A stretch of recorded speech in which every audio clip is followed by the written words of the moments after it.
Assalamualaikum warahmatullahi wabarakatuh. Halo teman-teman semua.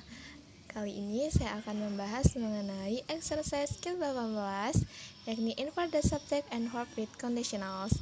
Nah, sebelum saya bahas exercise-nya, saya jelaskan sedikit mengenai skill 18. Nah, dalam kalimat pengandaian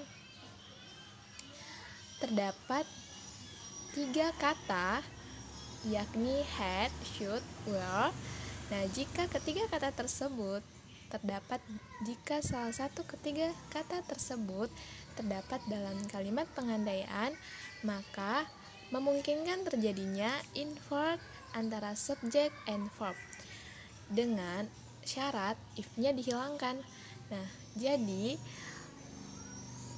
tanda bahwa kalimat pengandaian itu ditandai dengan adanya if di awal kalimat. Jadi di sini sudah ada contohnya bahwa dimana were-nya sebagai verb dan he-nya sebagai subjek. Nah, ini sudah terjadi invert karena if-nya dihilangkan. Jadi verb-nya dulu baru subjeknya. Nah, pada di awalnya itu kan if he were, dimana if-nya belum dihilangkan sehingga subjeknya masih tetap di awal dan verb-nya jadi ini belum terjadi invert, namun ketika if-nya dihilangkan maka terjadi invert. Oke. Kemudian kita pindah ke exercise 18. Nah, di sini ada 5 nomor ya. Untuk nomor yang pertama, di mana were-nya sebagai verb dengan next verb-nya sebagai subjek. Nah, ini sudah betul ya teman-teman, kalimatnya sudah correct karena ini sudah terjadi invert, di mana awal katanya itu kan if your neighbors were, di mana your neighbors-nya sebagai subjek, were-nya sebagai verb. Jadi sebelum di invert ada if di awal kalimat tersebut. Jadi if your neighbors were. Nah, ketika if-nya dihilangkan maka terjadi invert antara subjek dan verb-nya. Jadi were your neighbors. Sehingga kalimatnya correct. Oke, kemudian kita pindah ke bagian yang kedua, di mana should-nya sebagai verb, kemudian you sebagai subjek. Nah, di sini incorrect ya teman-teman. Kenapa incorrect? Karena seharusnya ini tidak di-invert karena ada if di depannya. Ini sudah terjadi invert ya. Jadi kalimat yang betul adalah if you should get, di mana you sebagai subjek berada setelah if, kemudian should-nya sebagai verb berada setelah subjeknya. Jadi ketika ada if di depannya maka tidak perlu di-invert. Namun ketika berbeda lagi ketika if-nya dihilangkan, maka kalimatnya di-invert. Nah, ini harusnya di sini if you should karena masih ada if-nya sehingga tidak perlu di-invert. Nah, kemudian untuk yang ketiga, di mana has sebagai verb dengan he sebagai subjek.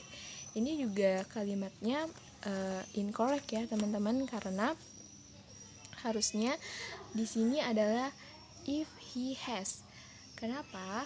Karena has tidak termasuk dalam ketiga kata yang tadi saya sebutkan. Nah, yakni had, should, dengan were, sehingga tidak memungkinkan terjadi invert. Nah, jadi kalimat yang betul adalah if he has. Harusnya tidak terjadi invert karena has tidak termasuk dalam ketiga kata tadi. Jadi yang nomor 3 ini incorrect. Nah, kemudian nomor 4, di mana had sebagai verb dan we sebagai subjek. Nah, ini sudah correct ya karena ini sudah terjadi invert, di mana awal kalimatnya adalah if we had been. Nah, jadi ini sudah correct. Nah, kemudian yang nomor 5, di mana could sebagai verb dengan you sebagai subjek. Nah, ini kalimatnya incorrect ya teman-teman, karena yang harusnya itu adalah kalimat yang tepat itu you ini harusnya tidak di-invert karena could-nya tidak termasuk ke dalam kalimat ketiga kata tadi, yakni had, should dengan were, sehingga ditambahkan if you could. Jadi kalimat yang benar adalah if you could, bukan could you, karena could ini tidak termasuk ke dalam ketiga kata tadi sehingga tidak memungkinkan untuk di-invert. Jadi nomor 5 ini incorrect. Oke, semoga bisa dipahami. Cukup sekian. Mohon maaf atas segala kekurangannya. Wabillahi taufiq wal hidayah. Wassalamualaikum warahmatullahi wabarakatuh.